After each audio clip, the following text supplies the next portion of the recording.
Já si myslím, že jsou možný oba přístupy. Já jsem teda zvolil ten přístup, že jsem začal podnikat už při vysoké škole. A upřímně z toho jsem žil dalších 10 let. Byla to teda tvrdá škola. První firmu tu jsem položil, ta zbankrotovala.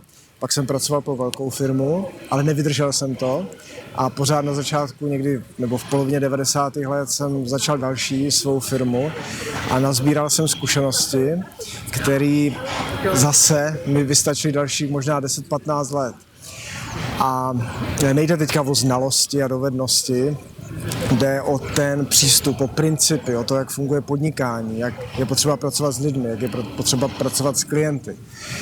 A potom nakonec jsem skončil ve firmě, ve které jsem, což je Deloitte, což já považuji pořád za vlastně firmu, která je takovým velkým startupem, který každému, kdo k nám přijde, tak umožní si svůj vlastní startup na té své platformě postavit. Jo? Takže já jsem začal tímhle způsobem, myslím, že každý by si to měl vyzkoušet a v korporaci to jenom zúročí. Ale jsou i lidé, kteří to dělají opačně. Máme hodně dětí podnikatelů, který k nám přichází a jejich rodiče je dají do poradenské firmy, aby se tam právě vyučili, jak řídit biznis a jak řídit firmu. Ale myslím si, že pro člověka mého typu, pro člověka na vysoké škole, já bych do toho na začátku šel. Malý riziko a spousta dobrodružství, se kterého budete žít, jak ve smyslu zkušenosti, tak i zážitku.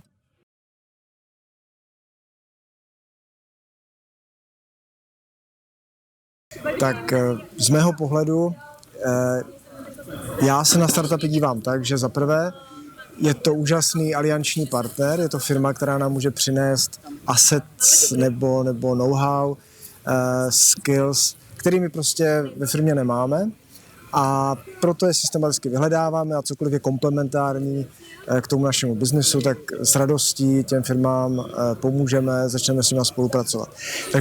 Takže startup jako alianční partner. Potom samozřejmě to může být i akviziční target, to znamená nákup startupu z těch samých důvodů, který jsem řekl. No a potom, když ten startup zkrachuje, tak je to úžasný zdroj skvělých lidí, jo, které rádi potom zaměstnáme. Takže to je ten přístup z hlediska korporace versus startup. Částečně jsem snad odpověděl na to, co může korporace přinést startupu, protože to je přístup k zákazníkům, protože to je zase přístup k jinému know-how. Máte tam i lidi, jako jsem já, několik startupů mentoruji, zase z těch důvodů, protože chceme navazovat ty vztahy, chceme rozumět tomu, co se na trhu děje. A myslím, že pro startup je naprosto klíčové si vytvořit svůj ekosystém a pro většinu obchodních modelů ta korporace a spolupráce s korporací je důležitá. Já bych nevýhody neviděl v té spolupráci, protože ta je vždycky nakonec volbou, do toho nás nikdo nenutí, takže když je nevýhodná, tak proč bych do ní vstupoval. Jediná věc je potřeba si uvědomit, o tom nakonec mám teďka tady ten svůj mentorský stůl, že je potřeba si uvědomit, že jsou rozdílné kultury v korporaci a ve startupu. Že často lidé, kteří nezažili velkou korporaci, jsou zaskočeni tou komplexitou, počtem lidí, se kterými se musí bavit, komplexitou těch procesů, což není vždycky špatně, ta firma to potřebuje, protože je velká, když ten startup naroste, nakonec bude muset zavést podobné věci, ale tohle většinou bývá zdrojem tenzí a někdy konfliktu, jo, mezi startupem a korporací.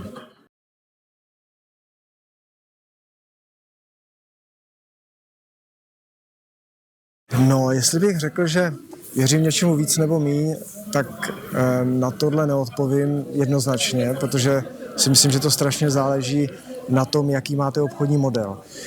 Já jsem poprvé se do detailu setkal se spin-offy a s tím, jak tohle funguje třeba v Shellu, kde měli dedikovanou jednotku inovační, která vlastně v uvozovkách produkovala 3 až 5 spin-offů ročně. Byla to součást jejich obchodního modelu a v určitým typu firmy je to na místě a možná je to ten nejsprávnější a nejlepší způsob, jak fungovat a vlastně vytvářet interní startupy a ty, které jsou nejvíc komplementární k mému biznesu, tak si nechávám a vytvářím z nich divize a některý prostě prodávám. Jo? Ale zároveň v dnešní době, kdy prostě startupy jsou zdrojem inovací, je to nakonec i to, co mladý motivuje k tomu, aby šli tu jednu míli navíc, jo, kterou třeba nutně ve velké korporaci na začátku nebo ve státní správě neuděláte, tak prostě vzniká spousta věcí, které zase uvnitř korporací nevzniknou. A tady si myslím, že brát tuhle inovaci zvenku, brát, ať už jsou to assets, ať už jsou to specifické skilly, tak tohle všecko zase můžete klidně externalizovat. Jo? Takže, a může to být i kombinace obojího. Jo? Takže tady bych rozhodně neříkal buď a nebo. Tady bych prostě naprosto pragmaticky skenoval to, co je na trhu a snažil bych se nezabíjet to, co mi vzniká uvnitř korporace.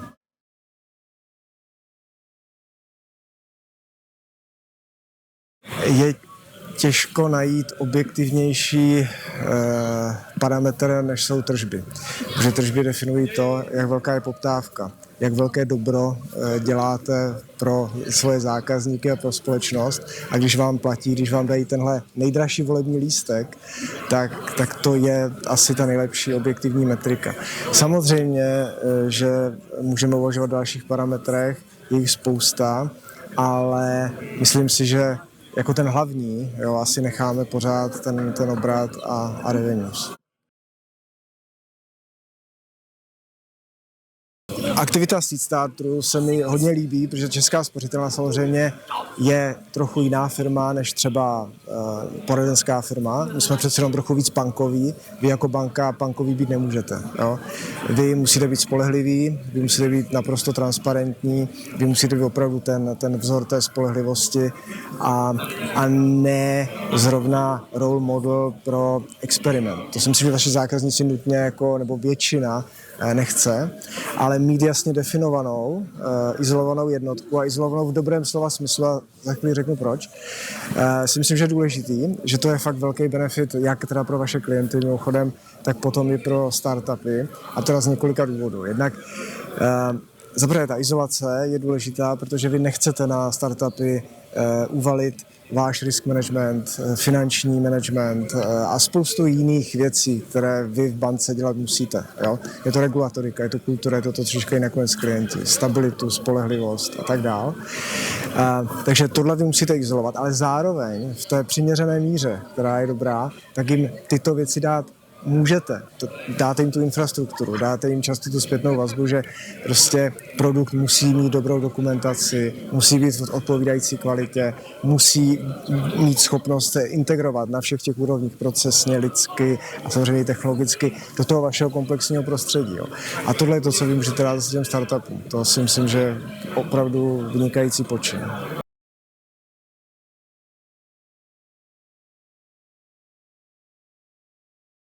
Já mám svého privátního bankéře a já jsem extrémně nenáročný klient. Já jsem v bance pracoval dlouhá léta a jsem velmi konzervativní a velmi rád se samoobsluhuji. Jo. Takže ano, já si testuju různé produkty, ale nejsem zrovna tím nejaktivnějším uživatelem. Jo. To znamená, jsem si obrovský přehled, ale nejsem tím, kdo by vám řekl, že já nevím, já teď nechci dělat někomu reklamu, jo? Prostě zrovna tenhle fintech je ten nejlepší a ten já používám, jo? Tak tohle bohužel ode mě neuslyšíte. Focus on playing the long game. Seed Starter. Long game startups wanted.